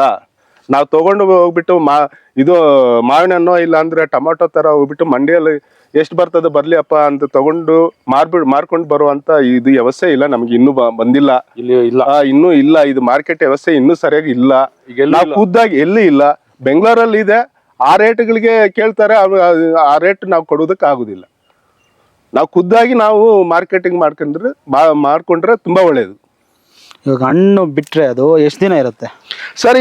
ಇದು ನಾನು ಒಂದು ಮಾತು ಹೇಳೋದು, ಈ ವೆರೈಟಿ ಇದೆ ಅಲ್ಲ, ಈ ವೆರೈಟಿಯಲ್ಲಿ ಡ್ರ್ಯಾಗನ್ ಫ್ರೂಟ್ ಅಲ್ಲಿ ವೆರೈಟಿಯಲ್ಲಿ ತುಂಬಾ ಬೆಸ್ಟ್ ಕ್ವಾಲಿಟಿ ಅಂದ್ರೆ ಇದೆ ಸಿಎಂ ರೆಡ್ ಅಂದ್ಬಿಟ್ಟು. ಇದು ಸಿಎಂ ರೆಡ್ ಇದು ವೆರೈಟಿ ಹೆಸರು ಸಿಎಂ ರೆಡ್ ಅಂದ್ಬಿಟ್ಟು. ಇದು ಹಣ್ಣಾದ್ಮೇಲೆ 15 ದಿವಸ ತನಕ ಇರ್ತದೆ. ಇದು ನಾವು ಆರಾಮಾಗಿ 15 ದಿವಸ ಒಳಗಡೆ ಮಾರ್ಕೆಟಿಂಗ್ ಮಾಡ್ಕೊಂಡು ಬಿಡ್ಬೋದು. ನೀವು ಖುದ್ದಾಗಿರಿ ಇಲ್ಲಾಂದ್ರೆ ದುಕಾನಕ್ಕೆ ಹಾಕಿರಿ, ನೀವು ಆರಾಮಾಗಿ 15 ದಿವಸದಲ್ಲಿ ನಾವು ಮಾರಬಹುದು. ನಾವು ನೋಡ್ತಾ ಇದ್ವಿ ನಿಮ್ಮ ಕಾಲೇಜ್ ಪಕ್ಕ, ಏನೂ ಆಗೋದಿಲ್ಲ. ನಮ್ಮ ನಗರದಲ್ಲಿ ಕಾಲೇಜ್ ಪಕ್ಕದಲ್ಲಿ ಮುಂದೆ ಮಾರ್ತಾ ಇದ್ರಿ. ಹೌದೌದು. ನಾನು ನಮ್ಮ ಮಿಸ್ಸಸ್ ಒಂದ್ ಕಾರಲ್ಲಿ ನಾವೇ ಇಟ್ಕೊಂಡ್ಬಿಟ್ಟು ನಾವೇ ತಗೊಂಡು ಕೊಯ್ಕೊಂಡು ನಾವೇ ಕಾಲೇಜ್ ಪಕ್ಕದಲ್ಲಿ ಅಂತಾರೆ, ಹೆಂಗಪ್ಪ ಮಾರೋದು ಅಂತ. ಸರ್ ಆ ತರ ಅನ್ಕೊಂಡ್ರೆ ಏನು ಸಾಧಿಸೋಕ್ಕೂ ಆಗುದಿಲ್ಲ, ಏನ್ ಮಾಡೋದಕ್ಕೂ ಆಗುದಿಲ್ಲ ಸರ್. ಅಷ್ಟಾದ್ರೂ ಮಾಡ್ಲೇಬೇಕು. ನಮ್ ಜೀವನಕ್ಕೆ ಏನಾದ್ರು ಬೇಕಾದ್ರೂ ನಾವು ಮಾಡ್ಲೇಬೇಕು. ಸುಮ್ನೆ ಅಂತ ಬರೋದಿಲ್ಲ. ಈಗ ಬಸವಣ್ಣವ್ರು ಹೇಳಿದಾರೆ ಕೈಲಾಸ ಅಂತ ಹೇಳ್ಬಿಟ್ಟು. ಹೌದು ಸರ್. ನಾನು ಅರೆಸೇನೆ ಪಡೆಯಲ್ಲಿ 28 ವರ್ಷ ನೌಕರಿ ಮಾಡಿದೆ. ನಾವು ಇಲ್ಲಿ ಕಾಶ್ಮೀರದಲ್ಲೇ 12 ವರ್ಷ ಮಾಡಿದೆ ನಾನು. ಇದು ಪಾಕಿಸ್ತಾನ್ ಬಾರ್ಡರ್ ತನಕ ಎಂಟ್ರಿ ಕೊಟ್ಟಿದ್ದೀವಿ. ಅದೆಲ್ಲ ಕಷ್ಟ ಬಂದಿದ್ದು. ಇದೆಲ್ಲ ಯಾವ ಕಷ್ಟ ಸರ್ ಇದು? ಇದೆಲ್ಲ ಯಾವ್ದು? ಇವಾಗ ನೀವು ಕೈಯಲ್ಲಿ ಕಿತ್ತಾಕಿದ್ದೀರಲ್ಲ ಹೂ, ಅದ್ರದ್ದು ಸರ್ ಇದ್ರ ಬಗ್ಗೆ ಹೇಳ್ಬೇಕಾದ್ರೆ, ಇದು ನಮ್ಗೆ ಟೆಂಪರೇಚರ್ ಜಾಸ್ತಿ ಆದ್ಮೇಲೆ, ಏನಾದ್ರು ಟೆಂಪರೇಚರ್ 28 ಮೇಲೆ ಏನಾದ್ರು 30 ಮೇಲೆ ಏನಾದ್ರು ಟೆಂಪರೇಚರ್ ಹೋದ್ರೆ ಇದು ಹಿಂಗಾಗ್ತದೆ ಹೂ. ಇದೇನ್ ಕಂಟ್ರೋಲ್ ಮಾಡೋದಕ್ಕಾಗಿಲ್ಲ. ಇದು ಮಾಮೂಲಿ. ಈ ತರ ಆಗ್ತದೆ ಅಲ್ಲಲ್ಲಿ. ಈಗ ಇಳುವರಿ ಯಾವಾಗ ಸ್ಟಾರ್ಟ್ ಆಗತ್ತೆ ಸರ್? ಇಳುವರಿ ಹಾಕಿ 8 ತಿಂಗಳಿಗೆಲ್ಲ ನಮ್ಗೆ ಸ್ಟಾರ್ಟ್ ಆಗುತ್ತೆ. ಅಲ್ಲ, ಸೀಸನ್ ಇರುತ್ತಲ್ಲ ಅದಕ್ಕೆ? ಸೀಸನ್ ಮೇಗೆ ಸ್ಟಾರ್ಟ್ ಆಗ್ತದೆ ಫ್ಲವರಿಂಗ್. ನವೆಂಬರ್ ಲಾಸ್ಟ್ ತನಕ ಇರ್ತದೆ. ಅಂದ್ರೆ ನಮ್ಮ ಈ ಕಡೆ ಯಾಕಂದ್ರೆ ಬರಗಾಲ ಪ್ರದೇಶ ಇದು. ನಮ್ ಕೋಲಾರ ಆಗಿರ್ಬೋದು, ನಮ್ ಜಿಲ್ಲೆ ಎಲ್ಲ ಬರಗಾಲ ಪ್ರದೇಶ. ಹೌದು. ಮೇವರೆಗೂ ಸಿಕ್ಕಾಪಟ್ಟೆ ಬಿಸಿಲಿರುತ್ತೆ. ಆಮೇಲೆ ವೆದರ್ ಚೇಂಜ್ ಆಗತ್ತೆ. ಅದೇ ನಾನು ಹೇಳ್ತಾ ಇರೋದು ಮುಂಗಾರು ಮಳೆ ಅಂದ್ಬಿಟ್ಟು ಒಂದು ಮುಂಗಾರು ಮಳೆ ಫಸ್ಟ್ ಮುಂಗಾರು ಮಳೆ ಸ್ಟಾರ್ಟ್ ಆಗ್ತದಲ್ಲ ಆಗ ಹೂವು ಬಿಡುವುದು ಸ್ಟಾರ್ಟ್ ಆಗ್ತದೆ. ಅಂದ್ರೆ ನಮ್ಮ ವಾತಾವರಣಕ್ಕೆ ಇದು ಸೆಟ್ ಆಗುತ್ತೆ. ಸೆಟ್ ಆಗ್ತದೆ 100% ಸೆಟ್ ಆಗ್ತದೆ. ಇದೇ ನಮ್ಗೆ ನೋಡಿ ಆ ಉದಾಹರಣೆ. ಇವಾಗ ನೀವು ಹಾಕಿರೋ ಈ ಬೆಳೆಗೆ ಇಳುವರಿ ಎಷ್ಟು ಟನ್ ಬರ್ಬೋದು ಸರ್? ಈಗ ಜಸ್ಟ್ ಈಗ ಹಾಕಿರೋದಕ್ಕೆ ಈಗ ನನ್ನ ತೋಟದಲ್ಲಿ ಒಂದು 2 ಟನ್ ಮೇಲೆ ಇದೆ. 2 ಟನ್ ಇದು ಈಗ ಈ ಹಣ್ಣಿರೋದು ನೆಕ್ಸ್ಟ್ ಈ ಹೂ ಬಿಟ್ಟಿರೋದು 2 ಸೇರಿ ನಮ್ಗೆ 2 ಟನ್ ಮೇಲೆ ಇದೆ ತೋಟದಲ್ಲಿ. ಈಗ ನಾನು ಬಿಕ್ರಿ ಮಾಡಿರೋದು 1.5 ಟನ್ ಏನೋ ಮಾರಿದ್ದೀನಿ ನಾನು. 1 ಟನ್ ಮಾರಿದ್ದೀರಾ? 1.5 ಟನ್ ಮಾರಿದ್ದೀನಿ. ಈಗ ತೋಟದಲ್ಲಿ 2 ಟನ್ ಇದೆ. ಇನ್ನ ಬಿಡುವುದು ಇನ್ನ ಇದೆ ಅಲ್ಲ, ಇದು ಆಗಷ್ಟೇ ಅಲ್ಲ, ಇನ್ನ ತುಂಬಾ ತಿಂಗಳಿದೆ, ಇನ್ನ 2-3 ತಿಂಗಳಿದೆ. ಇನ್ನ ಇದೆ. ಲಾಭ ಬಂದ್ಬಿಟ್ಟಿದೆ, ಅಸಲಾಗಿದೆ. ಇಲ್ಲ ಸರ್, ಇದು ಅಸಲು ನಾವು ಮಾಡ್ಬೇಕಾದ್ರೆ ಇನ್ನ ಟೈಮ್ ಇದೆ ಸರ್. ಇದು 3ನೇ ವರ್ಷಕ್ಕೆ ನಮ್ಗೆ ಸ್ಟಾರ್ಟ್ ಆಗುದು. 3ನೇ ವರ್ಷದಿಂದ ನಮ್ಗೆ ಇಳುವರಿ ಜಾಸ್ತಿ ಬರ್ತದೆ. ಇದಕ್ಕೆ ಪೇಷನ್ಸ್ ಇರಬೇಕು. ಹೌದು ಇಂಪಾರ್ಟೆಂಟ್. ಇಂಪಾರ್ಟೆಂಟ್. ಏನೋ ಇನ್ನ ಬೆಳೆ ಬಂದಿಲ್ವಾ ಅಂದ್ಬಿಟ್ಟು ನಾವು ಆತರ ಆದ್ರೆ ಏನ್ ಅವಸರ ಬಿಟ್ರೆ ಏನಾಗುದಿಲ್ಲ ಸರ್. ಸ್ವಲ್ಪ ನಿಧಾನ ಅಂದ್ರೆ ನಿಧಾನ ಪ್ರಧಾನ ಅಂತ ಹೇಳಿದ್ದಾರೆ ದೊಡ್ಡವರು. ಬರ್ತದೆ 100%. 3ನೇ ಇಯರ್ ಇಂದ ನಮ್ಗೆ ಕಂಟಿನ್ಯೂ ಆಗಿ ಬರ್ತಾ ಇರ್ತದೆ. ಈಗ ನಿಮ್ ತಿಳಿದಂಗೆ ನಮ್ಮ ಮುಳಬಾಲ್ ತಾಲೂಕಲ್ಲಿ ಯಾರು ಸರ್ ಬೆಳೆದವ್ರೆ ನಿಮ್ಮ ಐಡಿಯಾ ಪ್ರಕಾರ? ನಮಗೆ ತಿಳಿದಂಗೆ ಮುಳಬಾಲ್ ತಾಲೂಕಲ್ಲಿ ಮುಳಬಾಲ್ ಪಕ್ಕದಲ್ಲಿ ಒಂದು 2-3 ಕಿಲೋಮೀಟರ್ ಆದ್ಮೇಲೆ ಒಂದು ಇದು ಬರ್ತದೆ, ಆವಣಿ, ಇದು ಶ್ರೀನಿವಾಸಪುರ ರೋಡ್, ಅಲ್ಲೊಂದು ತೋಟ ನೋಡಿದ್ದೀನಿ ನಾನು. ಅದು ಮುಳಬಾಲ್ ತಾಲೂಕಲ್ಲೇ ಇರೋದು. ಅಲ್ಲೊಂದು ತೋಟ ಇದೆ. ಅದನ್ನ ಬಿಟ್ಟು ನಾನು ಮುಳಬಾಲ್ ತಾಲೂಕಲ್ಲಿ ನಾನು ಬೇರೆ ತೋಟ ಎಲ್ಲಿ ನೋಡಿಲ್ಲ. ಅಲ್ಲಿ ಬಂದು ಮಾರ್ತಾ ಇದ್ದಾರೆ. ಹೌದೌದು, ನಗರದಲ್ಲಿ ಮಾರ್ತಾ ಇದ್ದಾರೆ. ಅವರು ರೈತರೇನಾ? ಅವರು ರೈತರೇ ಅಂತ ಇಲ್ಲ, ಬೇರೆ ಕಡೆಯಿಂದ ತಗೊಂಡ್ ಬಂದು ಇಲ್ಲಿ ನಾವು ರೈತರು ಅಂತ ಮಾರ್ತಾನು ಇರ್ಬೋದು. ನಿಮ್ ಇದಕ್ಕೆ ಅವ್ರಿಗೆ ಬಹಳ ವ್ಯತ್ಯಾಸ ಇದೆ. ಹೌದೌದು, ಫ್ರೆಶ್ ಆಗಿ ನಾವು ಇಲ್ಲಿ ತೋಟದಿಂದ ಕಟ್ ಮಾಡ್ಕೊಂಡು ನಾವು ಫ್ರೆಶ್ ಆಗಿ ಅಲ್ಲೇ ಇಟ್ಟು ಮಾರ್ತಾ ಇದ್ದೀವಿ. ಅಂದ್ರೆ ಇದು ಕಟ್ ಮಾಡೋದಕ್ಕೆ ಕೂಲಿಗಳು? ಇಲ್ಲ ಸರ್, ನಾವು ಕಟ್ ಮಾಡೋದಕ್ಕೆ ಏನು ಕೂಲಿ ಅಂತ ಏನು ಇಟ್ಟಿರುದಿಲ್ಲ. ಇದು ಒಂದು ಕಟರ್ ಇರುತ್ತೆ, ಕಟರ್ ಇಂದ ಇಲ್ಲಿ ಕಟ್ ಮಾಡಿದ್ರೆ ಹೂ ಇದು ಹಣ್ಣು ಆರಾಮ್ ಬಂದ್ಬಿಡುತ್ತೆ. ನಾವು ನಮ್ಮ ಮಿಸ್ಸಸ್ ಇಬ್ರೇ ನಾವು ಕಟ್ ಮಾಡ್ತೀವಿ. ಬೇರೆಯವ್ರನ್ನ ನಾವು ಕೂಲಿ ಗೀಲಿ ಏನು ಇಟ್ಕೊಳ್ಳೋದಿಲ್ಲ, ಕಟ್ ಮಾಡೋದಕ್ಕೆ ಮಾತ್ರ ನಾವೇ ಕಟ್ ಮಾಡ್ಬಿಡ್ತೀವಿ. ಹೆಂಗನ್ಸತ್ತೆ ನಿಮ್ಗೆ ಈ ಬೆಳೆಯಿಂದ? ತುಂಬಾ ಸಂತೋಷ ಆಗ್ತದೆ ಸರ್. ನಾನು 28 ವರ್ಷ ಅರಣ್ಯ ಪಡೆದಲ್ಲಿ ಕಾಶ್ಮೀರ, ಈ ಕನ್ಯಾಕುಮಾರಿ ಎಲ್ಲ ತಿರ್ಗಾಡ್ಕೊಂಡು ಬಂದು, ಅದಕ್ಕಿಂತ ನನಗೆ ತುಂಬಾ ತುಂಬಾ ತುಂಬಾ ಸಂತೋಷ ಅಂದ್ರೆ ನನ್ನ ತೋಟದಲ್ಲಿ ಬಂದು ನಾನು ಒಂದು ಹಣ್ಣು ಕಿತ್ತ ಮೇಲೆ ನನಗೆ ತುಂಬಾ ಸಂತೋಷ ಆಗ್ತದೆ.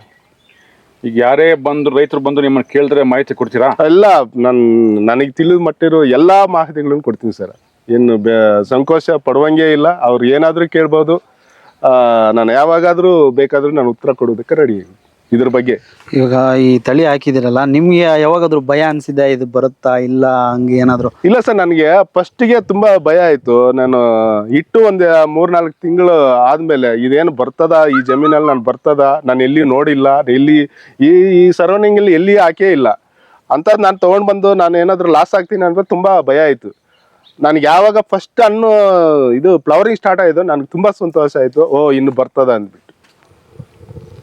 ಇವಾಗ ಈ ಬೆಳೆ ಚೆನ್ನಾಗಿ ಬರ್ಬೇಕಂದ್ರೆ ನೆಲ ಯಾವ ರೀತಿ ಇರ್ಬೇಕು? ನೆಲ ಅಂದ್ರೆ ಮಣ್ಣು ಯಾವ ತರ ಇದ್ರೂ ಪರವಾಗಿಲ್ಲ ಸರ್. ಏನು ಇರ್ಬೇಕಂದ್ರೆ ಜಮೀನಲ್ಲಿ ಇದು ಮೇಯ್ನು ಡೌನ್ ಇರ್ಬೇಕು. ನೀರು ಮಳೆ ಬಂದ್ರೆ ನೀರು ಹಾಯ್ಕೊಂಡು ಹೋಗ್ಬೇಕು, ನೀರು ನಿಲ್ಬಾರ್ದು. ಅಂತ ಪ್ರದೇಶದಲ್ಲಿ ಎಲ್ಲ ಬೇಕಾದ್ರೂ ಬರ್ತದೆ. ಆ ಕಡೆ ಈ ಕಡೆ ಸ್ವಲ್ಪ ಇದು ಡೌನ್ ಇರ್ಬೇಕು. ಡೌನ್ ಇರ್ಬೇಕು, ಸ್ವಲ್ಪ ಡೌನ್ ಇರ್ಬೇಕು. ಬಂದದ ನೀರು ಹೋಗ್ಬಿಡ್ಬೇಕು. ನೀರೇನು ಇದಕ್ಕೆ ಬೆಳೆಗೆ ನೀರೇನು ಜಾಸ್ತಿ ಅವಶ್ಯಕತೆ ಇಲ್ಲ ಸರ್. ನೀರಿನ ಮ್ಯಾನೇಜ್ಮೆಂಟ್ ತುಂಬಾ ಸುಲಭ. ಇದು ಈಗ 10 ದಿನಕ್ಕೆ ಒಂದು ಸಾರಿ ಒಂದು ಪೋಲ್ಗೆ 5ರಿಂದ 8 ಲೀಟರ್ ಮಾತ್ರ. ಅದಕ್ಕೆ ಒಂದು ಪೋಲ್ಗೆ ಈ ಪೋಲ್ಗೆ ಬಂದು 5ರಿಂದ 8 ಲೀಟರ್ ಮಾತ್ರ 10 ದಿವಸಕ್ಕೆ ಅಷ್ಟೇ. ಇನ್ನೇನು ಬೇರೆ ನೀರು ಬೇಕಪ್ಪ, ಇದಕ್ಕೆ ಜಾಸ್ತಿ ನೀರು ಬೇಕು ಅಂತ ಅದು ಏನೂ ಇಲ್ಲ. ನೀರಂದ್ರೆ ಭಾರಿ ಕಮ್ಮಿ ತಗೊಳ್ತದೆ ನೀರು. ಸಂಶಯ ಅಂದ್ರೆ ಇಲ್ಲಿನ ನಮ್ಮ ಮುಳಬಾಲ್ ರೈತರು, ಸಾಮಾನ್ಯ ಎಲ್ಲ ರೈತರು ಮಳೆಗೆ ಅವಲಂಬಿತರಾಗಿದ್ದಾರೆ. ಹೌದು, ಅಂತ ರೈತರು ಆರಾಮಾಗಿ ಮಾಡ್ಬೋದಲ್ಲ? ಮಾಡ್ಬೋದು. ಕಮ್ಮಿ ನೀರಿದ್ರೆ ಆರಾಮಾಗಿ ಮಾಡ್ಬೋದು. ನಮಗ್ ನೀರೇ ಬೇಕು, ಅದು ಜಾಸ್ತಿ ಬೇಕು ನೀರು, ಅದೇ ಏನು ಇಲ್ಲ. ಈಗೆಲ್ಲ ಇದು ಬೇಕಾ, ಇದು ನೀರಿಂದೇ ಬಾರಿ ಇದು 10 ದಿವಸಕ್ಕೆ ಒಂದು ಸಾರಿ ಅಷ್ಟೇ. ಈಗ ಸಂಪಲ್ಲೇ ಮಾಡ್ಕೊಂಡು ಹಾ ಒಂದು ಸಂಪು ಹಾ ತರ ಏನು ಹೊಂಡ ಕೃಷಿ ಹೊಂಡ ಅದ್ರಲ್ಲಿ ನೀರ್ ಹಾಕೊಂಡು ಹಾ ಅದನ್ನ ಮಾಡ್ಕೋಬಹುದು, ಆರಾಮಾಗಿ ಮಾಡ್ಬೋದು ಸರ್. ಒಂದು ಕೃಷಿ ಹೊಂಡ ಇದ್ರೂ ಸಾಕು, ಇದ್ರಲ್ಲ ಆರಾಮಾಗಿ 1 ಎಕರೆ ಆರಾಮಾಗಿ ಮಾಡ್ಬೋದು. ಇದು ಬೇಕಾಗಿರೋದು 10 ದಿವಸಕ್ಕೆ ಒಂದು 8 ಲೀಟರ್ 10 ಲೀಟರ್ ತನಕ ಒಂದು ಪೋಲ್ಗೆ ಬೇಕು. ಅದೇ ಅಂದ್ರೆ ಇದು ಒಳ್ಳೆ ನಂಗೆ ತಿಳಿದಂಗೆ ಇಲ್ಲಿನ ರೈತರಿಗೆ ಇದು ತುಂಬಾ ಒಳ್ಳೇದು. ಈ ಕಡೆ ನಮ್ಮ ಏರಿಯಾ, ನಮ್ಮ ಕೋಲಾರ ಡಿಸ್ಟಿಕ್ ಏರಿಯಾಗೆ ಇದು ತುಂಬಾ ಒಳ್ಳೇದು. ಇದು ನೀರಿನ ಅವಶ್ಯಕತೆ ಅಷ್ಟೇನಿಲ್ಲ, ಖರ್ಚು ಕಡಿಮೆ, ಚೆನ್ನಾಗಿದೆ.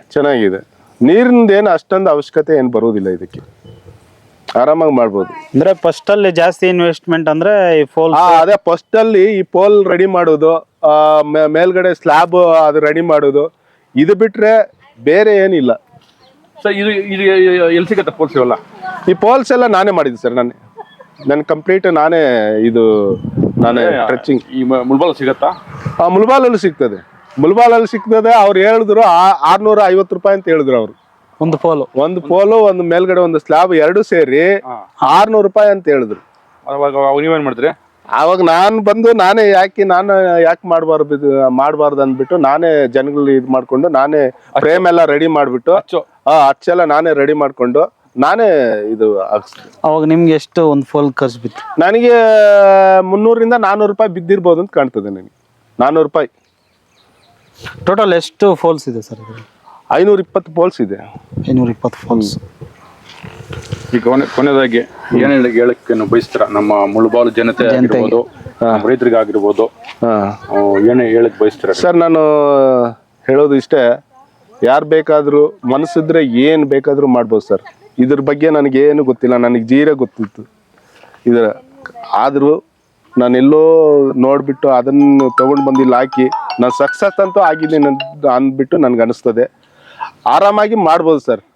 ಎಲ್ಲರಿಗೂ ರೈತರಿಗೂ ಬೇರೆ ಗಿಮಾಟ ಹಾಕಿ ನಷ್ಟ ಹೋಗೋದಕ್ಕಿಂತ ಇಂಥ ಬೆಳೆಗಳು ಮಾಡಿಕೊಂಡು ಆರಾಮಾಗಿ ಜೀವನ ಮಾಡ್ಬೋದು ಅನ್ನಿಸ್ತದೆ. ಆದರೆ ಸ್ವಂತ ಮಾರ್ಕೆಟಿಂಗ್ ಮಾಡ್ಕೊಳ್ಬೋದು. ಇದು ಬಿಟ್ಟು ಬೇರೆ ಏನು ಮಾಡ್ತೀರಾ ವ್ಯವಸಾಯ? ನಾನು ಟೊಮಾಟೊ ಹಾಕ್ತೀನಿ, ಮೆಣಸಿನ್ಕಾಯಿ ಹಾಕ್ತೀನಿ, ಎಲ್ಲ ಹಾಕ್ತೀನಿ. ನಮ್ಗಿರೋದು 4 ಎಕರೆ ಜಮೀನಿದೆ ಒಂದು ಜಾಗದಲ್ಲಿ. ಅಲ್ಲಿ ಎಲ್ಲ ಬೆಳೆಗಳು ಯಾವ್ದ್ರಲ್ಲಿದೆ ಸರ್? ತೃಪ್ತಿಲು ನನಗೆ ಫಸ್ಟ್ ಅಂದ್ರೆ ಇದೆ ಸರ್, ಡ್ರ್ಯಾಗನ್ ಫ್ರೂಟ್.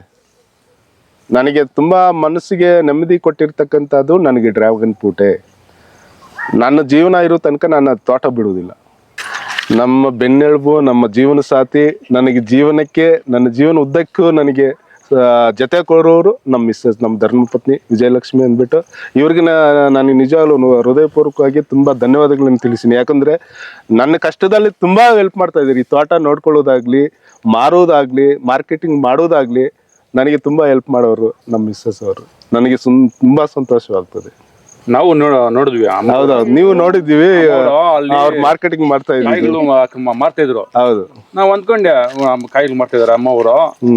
ನನ್ಗೆ ಅಂತ ಅಂದ್ರೆ ಎಷ್ಟೊಂದು ಅವ್ರಿಗೆ ಸಂಕೋಚ ಇಲ್ಲ. ಯಾಕಂದ್ರೆ ಅವರು ನಾವು ಬೆಳೆದಿರ್ತಕ್ಕಂಥದ್ದು ತಗೊಂಡು ಟೌನಲ್ಲಿ ಮಾರ್ಕೆಟಿಂಗ್ ಮಾಡೋದಕ್ಕೆ ನಮ್ಗೇನು ಸಂಕೋಚ ಇರಬೇಕು? ನಾವು ಮಾಡಿರ್ತಕ್ಕಂಥದ್ದೇ ಅಲ್ಲ, ನಾವೇನು ತಪ್ಪೇನು ಮಾಡ್ತಾ ಇಲ್ಲ. ಅವ್ರು ನಿಜವಾಗ್ಲೂ ನನಗೆ ಒಂಥರ ಅನಿಸ್ತದೆ ಮಾರುವುದಕ್ಕೆ. ಆದ್ರೆ ಅವ್ರಿಗೆ ಯಾವುದೇ ಸಂಕೋಚ ಇಲ್ಲ, ಯಾವುದೇ ಇದಿಲ್ಲ. ಆರಾಮಾಗಿ ಅವ್ರು ಮಾರ್ಕೆಟಿಂಗ್ ಬರ್ತಾರೆ. ತಮ್ಮ ಹೆಸರು ವಿಜಯಲಕ್ಷ್ಮಿ ಮೇಡಮ್. ಈಗ ನಿಮ್ಗೆ ಏನ್ ಅನ್ಸುತ್ತೆ ನಿಮ್ಮ ಈಗೆಲ್ಲ ಮಾಡೋದ್ರಿಂದ? ಡ್ರ್ಯಾಗನ್ ಫ್ರೂಟ್ ಬೆಳೆದಿರೋದು ನಿಮ್ಗೆ ಯಾವ ರೀತಿ ಸರ್? ನಮ್ಗೆ ಇವರು ಫೋರ್ಸಲ್ಲಿ ಇಷ್ಟು ವರ್ಷ ದುಡಿದು ಸೇವೆ ಮಾಡಿ ಅದರಿಂದ ಬಂದು ಇಲ್ಲಿ ತೋಟ ಮಾಡಿರೋದು ನನಗೊಂದು ಗ್ರೇಟ್ ಸರ್. ಒಂದು ಸ್ವಾಭಿಮಾನ. ಒಬ್ಬರ ಹತ್ರ ಹೋಗ್ದಿರಾ ನಮ್ಮ ಕಷ್ಟಕ್ಕೆ ನಾವು ದುಡಿತಾ ಇದ್ದೀರಿ. ಅದನ್ನ ಮಾರ್ಕೆಟಿಂಗ್ ಕಷ್ಟ ಆಗತ್ತೆ, ಆದ್ರೇನು ಪರವಾಗಿಲ್ಲ, ನಾವೇ ಬಂದು ಡಿಸ್ಟ್ರಿಬ್ಯೂಟ್ ಮಾಡಿ ಮಾರ್ತೀವಿ ಕೂತ್ಕೊಂಡು. ಈಗ ನಿಮ್ಮ ಹತ್ರ ಈಗ ನಾವು ಕಾಯಿ ತಗೋಬೇಕಂದ್ರೆ ಬೇರೆ ಕಡೆಗೂ ನಿಮ್ಗೂ ಸ್ವಲ್ಪ ವ್ಯತ್ಯಾಸ ಇರುತ್ತೆ. ಹೌದು ಸರ್. ಕೆಲವ್ರು ಬಂದು ಕೇಳ್ತಾರೆ ಕಡಿಮೆ ಕೊಡುತ್ತೆ ಅಂತ. ಆವಾಗ ಬಡವರು ಬಂದು ಅವಾಗ ಏನ್ ಮಾಡ್ತಾರೆ? ಕೊಡ್ತೀನಿ ಸರ್, ಕಡಿಮೆ ಕೊಡ್ತೀನಿ. ಬಡವ್ರಿಗೆ ಕಡಿಮೆ ಕೊಡ್ತೀನಿ, ಇಲ್ಲ ಫ್ರೀಯಾಗೂ ಕೊಟ್ಟು ಕಳಿಸ್ತೀನಿ. ಮಾಡ್ತೀರಾ? ಹಾಂ ಸರ್. ಒಟ್ಟಾರೆಯಾಗಿ ಏನ್ ಅನ್ಸುತ್ತೆ ನಿಮ್ಗೆ ಸಂತೋಷ ಆಗುತ್ತೆ ಸರ್, ಖುಷಿ ಆಗುತ್ತೆ ಜನತೆಗೆ ಏನು ಹೇಳಿಕ್ಕೆ ಬಯಸ್ತೀರಾ? ಸರ್. ನಮ್ಮ ಕಷ್ಟ ಬಿದ್ದು ನಾವು ದುಡಿಯೋದ್ರಲ್ಲಿ ತಪ್ಪಿಲ್ಲ. ನಮಗೆ ಅಂದ್ರೆ ನಾವು ಇವಾಗಲೇ ಹೊರಗಡೆ ಬಂದಿರೋದು ಸರ್, ಇಷ್ಟು ವರ್ಷ ನಾವು ಬಂದಿಲ್ಲ. ಅವ್ರು ಒಂದೇ ಕ್ವಾರ್ಟರ್ಸ್ ಅಲ್ಲಿ 28 ವರ್ಷ ಇದ್ರು, ಕ್ವಾರ್ಟರ್ಸ್ ಅಲ್ಲೇ ಇದ್ದು ಅಲ್ಲೇ ಮಕ್ಳು ಇಟ್ಕೊಂಡು ಅಲ್ಲೇ ಇದು ಎಜುಕೇಶನ್ ಎಜುಕೇಶನ್ ಎಲ್ಲ ಮಾಡ್ಕೊಂಡು ನಾನು ಅಲ್ಲೇ ಈಗ ಈ ತೋಟ ಮಾಡಿದ ಮೇಲೆ ಈಗ ಸ್ವಲ್ಪ ಹೊರಗಡೆ ಆಚೆ ಬಂದಿರೋದು ನಾನು ಫಸ್ಟ್ ಟೈಮ್. ಒಂದೇ ಕ್ಯಾಂಪು, ಮಕ್ಕಳೆಲ್ಲ LKG ಹೋಗ್ಬಿಟ್ಟು ಸೆಕೆಂಡ್ PUC ತನಕ ಅಲ್ಲೇ ಒಂದೇ ಸ್ಕೂಲು, ಒಂದೇ ಕ್ವಾರ್ಟರ್ಸ್ ಅಲ್ಲಿ ಇದ್ದು ಆಚೆ ಬಂದಿರೋದು. ಅಂದ್ರೆ ನೀವೇ ಸ್ವಂತವಾಗಿ ಮಾರ್ಕೆಟಿಂಗ್ ಮಾಡ್ತಾ ಇದ್ದೀರಲ್ಲ, ಹೇಗೆ ಅನ್ಸುತ್ತೆ ನಿಮ್ಗೆ? ಫಸ್ಟ್ ಅಲ್ಲಿ ಸ್ವಲ್ಪ ಕಷ್ಟ, ಜನರ ಹತ್ರ ಮಾತಾಡೋದಕ್ಕೆ ಸ್ವಲ್ಪ ಕಷ್ಟ ಆಯ್ತು. ಮತ್ತೆ ಮತ್ತೆ ಪರವಾಗಿಲ್ಲ ಸರ್, ಜನತೆ ಚೆನ್ನಾಗಿ ಸ್ಪಂದನೆ ಕೊಡ್ತಾರೆ, ಸ್ಪಂದನೆ ಕೊಡ್ತಾರೆ. ಮಕ್ಕಳೆಲ್ಲ ಏನು ಮಾಡ್ತೀರಾ ಸರ್? ಸರ್ ಒಬ್ರು M.Tech ಮಾಡಿದ್ದಾರೆ, ಮಗಳು MSc ಫೈನಲ್ ಇಯರ್ ಸರ್. ನಿಮ್ಮ ಜೀವನ ಅಂತ ಇದು ಖುಷಿಯಾಗಿದೆ. ನಮಗ್ ಸುಮ್ಮನೆ ಇದು ಮಾಡಿದ್ರಲ್ಲ ಗೊಬ್ಬರ, ಹಾ ಸರ್ ಹೇಳಿ. ಅದು ನೀವು ಓನಾಗಿ ಮಾಡಿದ್ರ ಸರ್? ಸರ್ ಇದು ಓನ್ ಆಗಿ ಗೊಬ್ಬರ ಇದು ಮಾಡಿರೋದು. ಇದರಲ್ಲಿ ಸೂಡೋಮೋನಾಸ್, ಟ್ರೈಕೋಡರ್ಮ, ನೆಕ್ಸ್ಟ್ ಬವರಿಯಾ ಬೇಸಾನಿಯಾ, ಮೆಟಾರಿಸಮ್ ಎಲ್ಲ ಮಿಕ್ಸ್ ಮಾಡಿಬಿಟ್ಟು ಒಂದು 20ರಿಂದ 1 ತಿಂಗಳ ತನಕ ಹಿಂಗೆ ಇರ್ತದೆ. ಇದು ಮುಚ್ಚಿಬಿಡ್ತೀವಿ ನಾವು, ಎಲ್ಲ ರೆಡಿ ಮಾಡಿಬಿಟ್ಟು ಮತ್ತೆ ಗಿಡಗಳಿಗೆ ಕೊಡ್ತೀವಿ. ಹೆಂಗೆ ಕೊಡ್ತೀರಾ? ಇದು ಒಂದು 25 kg ಈ ಬುಟ್ಟಿ ನಿಂಬ ಇದು ತುಂಬಾ ತುಂಬಿಸ್ಕೊಂಡು ಒಂದು ಪೋಲ್ಗೆ ಒಂದು 5 ತುಂಬಾ ಕೊಟ್ಬಿಡ್ತೀವಿ. ಅಲ್ಲಿ ಪಾದಿ ಮಾಡಿಬಿಟ್ಟು ಅದೆಲ್ಲ ಕಸ ಎಲ್ಲ ತೆಗೆದ್ಬಿಟ್ಟು ಒಂದು ಪೋಲ್ಗೆ ಆ ಬುಟ್ಟಿ ತುಂಬಾ ಈ ಬುಟ್ಟಿ ತುಂಬಾ ಆಗ್ಬಿಟ್ಟು ಅದೆಲ್ಲ ನೀವು ಎಲ್ಲಿ ಕಲ್ತ್ರಿ ಸರ್? ಅದು ಇದೆಲ್ಲ ಅವರೇ ಸರ್, ನನಗೆ ಗಿಡ ಕೊಟ್ರಲ್ಲ ಅವರೇ ಇದೆಲ್ಲ ನಮ್ಗೆ ಗೈಡ್ನೆಸ್ ಕೊಡ್ತಾರೆ. ಅವ್ರು ಯಾವಾಗ ಬೇಕಾದ್ರೂ ಫೋನ್ ಮಾಡಿದ್ರು, ಅವ್ರಿಗೆ ಏನೇನ್ ಮಾಡ್ಬೇಕಂತ ಅವರೇ ನಮ್ಗೆ ಹೇಳ್ತಾರೆ, ಈ ತರ ಮಾಡ್ಬೇಕು, ಈ ತರ ಮಾಡ್ಬೇಕು. ನೀವು ತಂದು ಇಲ್ಲಿ ಮಾಡ್ಕೊಂಡಿದ್ದೀವಿ. ಅವ್ರು ಯಾವ ತರ ಹೇಳ್ತಾ ಇದಾರೆ ಅದೇ ತರ ನಾವು ಮಾಡ್ತಾ ಇದೀವಿ.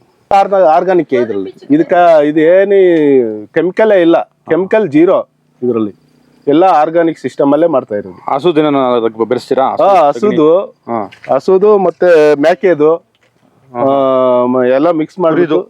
ಕುರಿ ಗೊಬ್ಬರ, ಮೇಕೆ ಗೊಬ್ಬರನು, ಕುರಿ ಗೊಬ್ಬರ, ನೆಕ್ಸ್ಟ್ ದನದ ಗೊಬ್ಬರ 2-3 ಮಿಕ್ಸ್ ಮಾಡಿಬಿಟ್ಟು ಅದಕ್ಕೆ ಟ್ರೈಕೋಡರ್ಮ, ಸೂಡೋಮೋನಾಸ್, ಮೆಟಾರಿಸಮ್, ಬವರಿಯಾ ಬೇಸಾನಿಯಾ ಈ ಕಂಪ್ಲೀಟ್ ಎಲ್ಲ ಬೆರೆಸ್ಬಿಟ್ಟು ನಾವು ಗಿಡಗಳಿಗೆ ಕೊಡ್ತೀವಿ. ಇದರಿಂದಾನೇ ಕಟ್ ಮಾಡಿ ಕಟ್ರೋದನ ಇದೆ ಸರ್,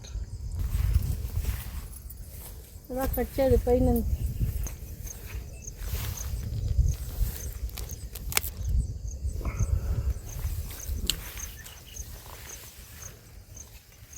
ಈಗ ಅಲ್ಲಿದಾವಲ್ಲ ಹಣ್ಣುಗಳು, ಇವೆಲ್ಲ ಫುಲ್ ಇನ್ನೂ ಕೆಂಪಾಗತ್ತಲ್ಲ? ಇದು ರೆಡಿ ಆಗೋಗಿ, ಇದೆಲ್ಲ ಅನ್ನ ಆಗೋಗಿ ಸೇಮ್ ಇಷ್ಟು ಮಾತ್ರ ಈಸಿಯಾಗಿ ಕಟ್ ಮಾಡ್ಕೋಬೋದು ಆರಾಮಾಗಿ. ಸರ್ ಈಗ ಸಾಮಾನ್ಯವಾಗಿ ಸಿಟಿಯಲ್ಲಿ ಹೋಗಿದ್ದು ದುಡಿಯೋಣ, ಬೆಂಗಳೂರು ಲೈಫ್ ಚೆನ್ನಾಗಿರುತ್ತೆ ಅಂತ ಕೆಲವು ತುಂಬ ಜನ ಬಯಸ್ತಾರೆ, ಅವ್ರಿಗೇನು ಹೇಳ್ತೀರಿ? ಸರ್ ಬೆಂಗಳೂರು ಸಿಟಿ ಲೈಫು ಬೇರೆ, ಹಳ್ಳಿ ಲೈಫ್ ಬೇರೆ. ನನಗೆ ಬೆಂಗಳೂರು ಸರ್ವಿಸ್ ಮ್ಯಾನ್ದ ಮೇಲೆ 60ರಿಂದ 70 ಸಾವಿರ ತನಕ ಆರಾಮಾಗಿ ಬೆಂಗಳೂರಲ್ಲಿ ದುಡಿಬೋದು. ಆದ್ರೆ ನನಗೆ ಬೇಡ, ನಾನು ಆ ಥರ ನನಗೆ ದುಡಿಯೋದಕ್ಕೂ ನನಗೆ ಆಗೋದಿಲ್ಲ. ನಮಗೆ ಸಿಟಿ ನಮಗೆ ಅನುಕೂಲ ಆಗೋದಿಲ್ಲ. ನನ್ನ ತೋಟ, ನನ್ನ ಸ್ವಂತ ಕೆಲಸ, ದೇವರು ಇಷ್ಟು ಕೊಟ್ಟರೆ ಇಷ್ಟೇ ಸಾಕು ನನಗೆ. ಆರೋಗ್ಯ ಚೆನ್ನಾಗಿರ್ತದೆ, ನನಗೆಲ್ಲ ಅನುಕೂಲ ಇದೆ. ನನ್ನ ತೋಟ ಒಂದು ನೋಡ್ಕೊಂಡ್ರೆ ನನಗೆ ಸಾಕು, ನನಗೆ ಅವಶ್ಯಕತೆ ಇಲ್ಲ. ಅವನು 70 ಸಾವಿರ ರೂಪಾಯಿ ಕೊಡೋದು ಅವ್ರನ್ನ ನಮ್ಗೆ ಇದಿಲ್ಲ. ನನ್ನ ತೋಟದಲ್ಲಿ ಒಂದು 10 ಸಾವಿರ ರೂಪಾಯಿ ಬಂದರೂ ನನಗೆ ಸಂತೋಷ ಇದೆ. ನನ್ನ ಸ್ವಂತ ಕೆಲಸ, ನನ್ನ ಸ್ವಂತ ಇದು. Thank you.